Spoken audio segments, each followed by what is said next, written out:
Hello అండి. Welcome back to our channel keen VVRN world. ఎలా ఉన్నారు అందరూ? బాగున్నారా? మీరందరూ బాగుండాలని మనస్ఫూర్తిగా కోరుకుంటున్నాను. ఈరోజు ఒక డిఫరెంట్ రెసిపీతో మీ ముందుకైతే వచ్చేసాను. అదేనండి బోటీ కర్రీ. చాలా బాగుంటుంది కదా! రైస్, రోటీ, చపాతీ, పూరి దేంట్లోకైనా అల్టిమేట్ కాంబినేషన్. చాలా రుచిగా ఉంటుంది. చేయటం కూడా చాలా సింపుల్. బోటీని చక్కగా క్లీన్ చేసి పెట్టుకోవాలి. క్లీనింగ్ కావాలంటే కామెంట్లో మెన్షన్ చేయండి. క్లీనింగ్ కూడా చేసి చూపిస్తాను. క్లీన్ చేసిన బోటీకి ఒక టేబుల్ స్పూన్ కళ్ళుప్పు, హాఫ్ టేబుల్ స్పూన్ పసుపు వేసి ఉడికించుకోవాలి.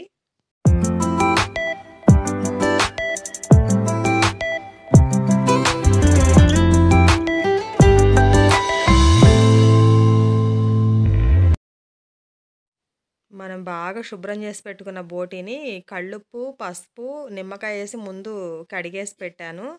అదే బోటీని ఇప్పుడు వాటర్ మొత్తం ఇనిగిపోయేంత వరకు ఉడికించుకుందాము. కళ్ళుప్పు, పసుపు వేసి మనం చాలా నీట్‌గా శుభ్రంగా చేసుకున్నాం కాబట్టి బోటీని వాటర్ మొత్తం ఇనిగిపోయేంత వరకు ఉడికించుకోవచ్చు. మరీ శుభ్రంగా లేకపోతే వాసన వచ్చేస్తుందనుకుంటే ఒక్క పొంగొచ్చేలాగా ఉడికిచ్చి వంచేసి వాటర్‌ని అప్పుడు కూర వండుకోవాలి. బాగా క్లీన్‌గా చేసి పెట్టుకుంటే మాత్రం వాటర్ మొత్తం ఇనిగిపోయేంత వరకు ఉడికించుకోవచ్చు. బావుంటుంది. వాసనేమీ రాదు. ఒక పొంగొచ్చాక దొబ్బని సెపరేట్ చేశాను గదా! దొబ్బ గూడా వేసి బోటీలో ఉడికించుకుందాము.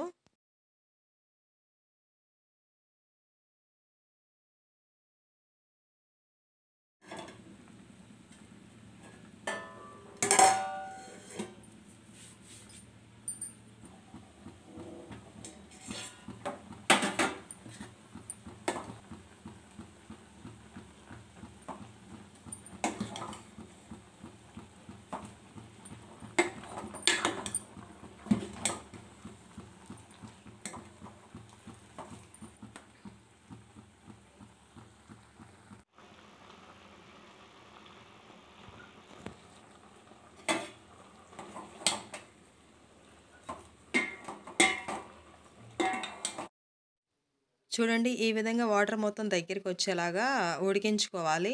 అప్పుడు నీసు వాసన అంటూ ఏముండదు. మనం పసుపు, ఉప్పు వేసి ఉడికించాము గదా! ఇప్పుడు కూర తయారు చేసుకుందాం. ఈ ఉడికించిన బోటీని పక్కకు తీసుకొని వేరే గిన్నె పెట్టుకొని గిన్నె వేడయ్యాక ఆయిల్ వేద్దాము. ఒక గుంట గరిటె ఆయిల్ వేయాలి. ఆయిల్ వేడయ్యాక 2 ఆనియన్స్ తీసుకున్నాను. సన్నగా ముక్కలా కట్ చేశాను. ఆనియన్ ముక్కలు గూడా వేసి బ్రౌన్ కలర్ వచ్చేంత వరకు ఫ్రై చేసుకోవాలి.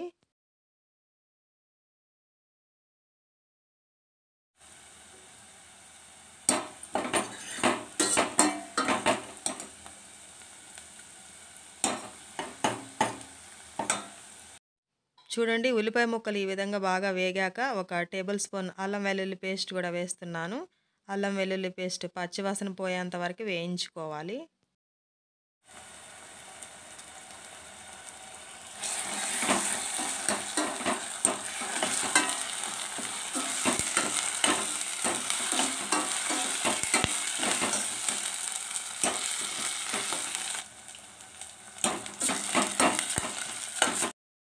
అల్లం వెల్లుల్లి పేస్ట్ కూడా బాగా వేయించాక 5 పచ్చిమిర్చి చీలికలు కూడా వేసి ఫ్రై చేసుకోవాలి. పచ్చిమిర్చి చీలికలు బాగా ఫ్రై అవ్వకపోయినా పర్లేదు. కొంచెం మెత్తబడితే చాలు. ఇప్పుడు మనం ముందుగా ఉడికించి పెట్టుకున్న బోటీని కూడా వేసి ఒక 5 నిమిషాలు బాగా అల్లం వెల్లుల్లి పేస్ట్ మసాలా అంతా ముక్కలకి పట్టేలాగా ఉడికించుకోవాలి. ఆల్రెడీ మనం ఉప్పు వేసాం కదా! నేను ఇంకా ఉప్పు వేయటం లేదు. కరెక్ట్‌గా అదే సరిపోయింది.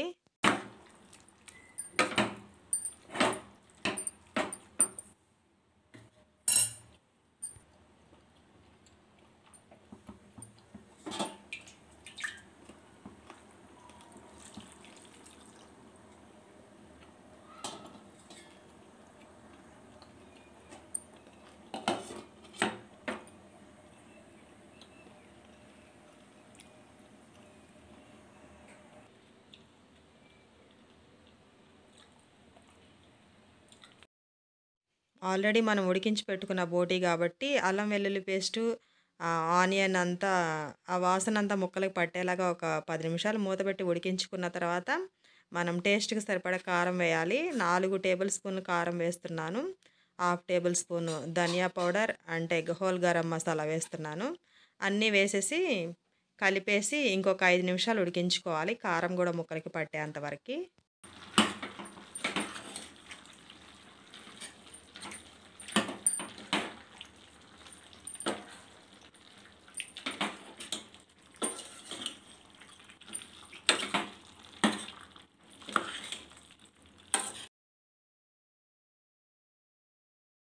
అండ్ ఫైనల్‌గా కొంచెం కొరియాండర్ గూడా సన్నగా కట్ చేసి అది గూడా ఏసేసుకొని మొత్తం కలిపేసి వేడి వేడిగా వడ్డించుకుంటే ఎంత బావుంటుందో. మనం వేసిన స్పైసెస్ అన్నీ కరెక్ట్‌గా బోటీకి మంచిగా యాడ్ అయ్యి చాలా టేస్టీగా, చాలా రుచిగా ఉంది. తిన్నంత సేపు వారే టేస్ట్ చాలా బావుందని అనుకుంటూ తిన్నాము. రోటీలో తిన్నాము. చాలా రుచిగా ఉంది. అండ్ రైస్‌లో గూడా చాలా చాలా చాలా బావుంటుంది. ఇదండి ఈ వీడియో. మీకు నచ్చిందనుకుంటున్నాను. ఈ చల్ల వాతావరణానికి వేడి వేడిగా పొట్టపేగులు వండుకొని, అక్కడ రోటీ గాని అంటే డిన్నర్‌లో తిన్నాం గాబట్టి రోటీతో తిన్నాము. మధ్యాహ్నం అయితే రైస్‌లో తిన్నా ఎంత రుచిగా ఉంటుందంటే మాటల్లో చెప్పలేము. మైమర్చిపోతాము. నాకు చాలా చాలా ఇష్టం. మీరు ఎవరికైనా ఇష్టం ఉంటే రండి కామెంట్ సెక్షన్‌లో మాట్లాడుకుందాం. ఇదండి ఈ వీడియో. ఐ హోప్ మీకు నచ్చిందనుకుంటున్నాను. మరి మీ అమూల్యమైన ఫీడ్‌బ్యాక్‌ని నాకు కామెంట్ రూపంలో తెలియజేయండి. అండ్ నచ్చితే ఏం చేయాలో మీకు తెలుసు కదా! మన ఛానల్‌ని లైక్ చేసి, సబ్స్క్రైబ్ చేసి నాకు సపోర్ట్‌నివ్వండి. మీ సపోర్ట్ ఉంటే ఇంకా మరిన్ని మంచి వీడియోలు చేయడానికి అవకాశం ఉంటుంది. అలానే ఇంట్రెస్ట్ కూడా ఉంటుంది. Thank you for watching. Bye bye.